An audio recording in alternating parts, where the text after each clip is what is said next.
All right. So, haunch of venison, massive piece of meat. This is a small animal, but it's still a big piece of meat. You could probably fit this one in the oven, but the best way of dealing with a haunch of venison is to separate out the individual muscles and take them apart. It's called seam butchery because of the obvious seams that sit between the muscles. All we're going to do is open up those seams and get our fingers in. The only time you should use a sharp, sharp knife on a haunch is when you can see through connective tissue. You shouldn't be cutting into any meat whatsoever. First seam, really obvious. You can see the line, put some tension on it, sharp, sharp knife. And I'm just, honestly, hardly any pressure down here. You'll see it just pop open. If you're cutting into meat, you're doing something wrong. And then fingers in. Firm but gentle. Don't start pulling stuff apart because you'll just start shredding steak cuts. And it's incredible how easy it starts to separate.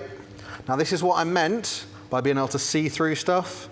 This connective tissue at the end, that's not meat, so we can use a knife on that absolutely fine.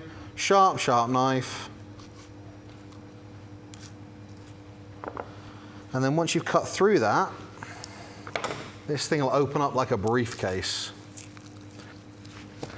And I made one cut on the top, another cut as I continue to butcher it, and we've gone from one solid piece of meat to something in which we can see almost all of the individual cuts.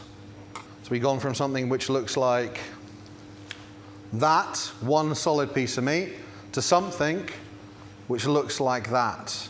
Now we're going to geek out a little bit. Thinking heads on, take this in. From my left, working right, is silver side.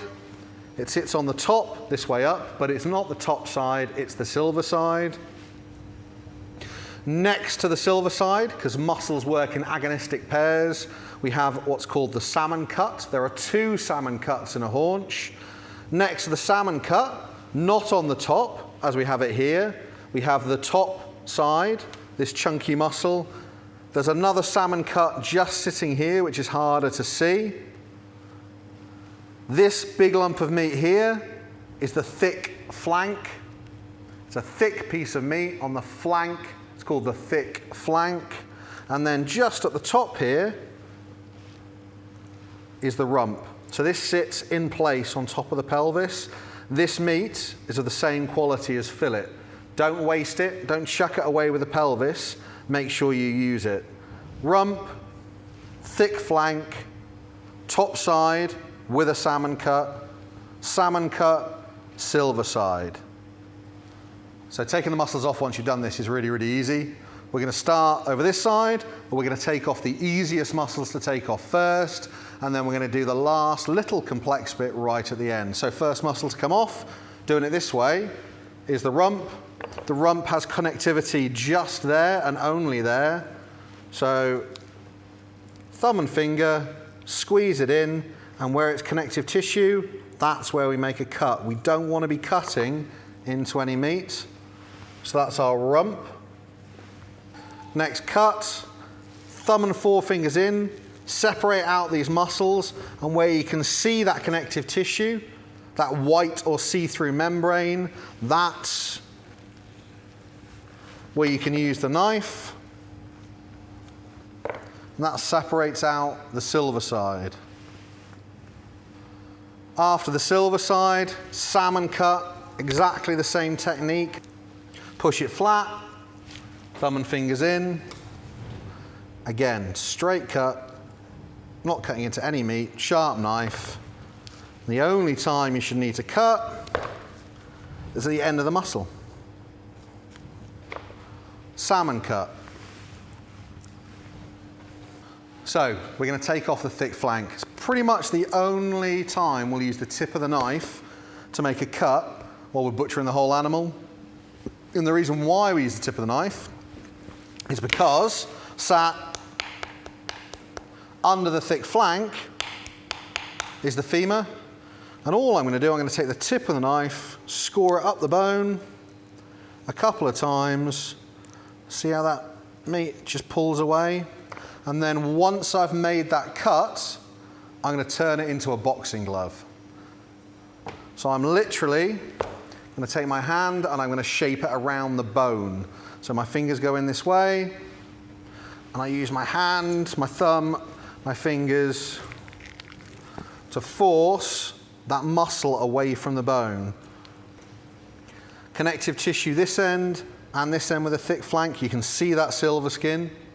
And all I'm going to do, sharp knife, come up above the kneecap, straight down.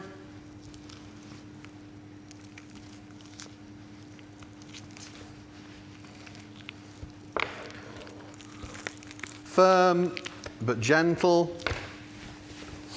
And then again at the top here, silver skin, that's connective tissue, that's what we're cutting. And the thick flank, especially on a bigger animal, is a kind of classic roasting joint. Now you've got two ways you can do this on the barbecue or on a fire. One is to cut it into medallions, straight across, or with something a little bit smaller like this one, what I'd probably do is just score it a few times down the back. And the reason I'm doing that is just to open it out a little bit more. A piece of meat that thick, you'll char on the outside and the middle will still be fridge cold. And this is superb meat, but it's not at its best rare. We want to bring at least the middle up to temperature.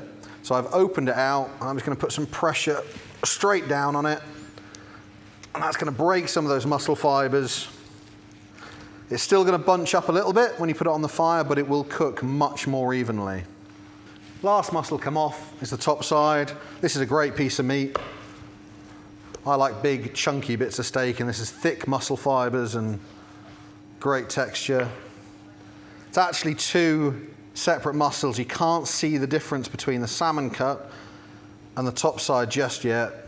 So what we're going to do, we're going to cut it off, just cut through that connective tissue at the top of the muscle. So that is a big old lump of meat. And if you look up the top here, you can see a real clear separation. We've got a layer of scrag sitting across the top of it. So I'm just going to get my thumbs in. Be firm on this one. Don't be gentle. You've got to pull it right off.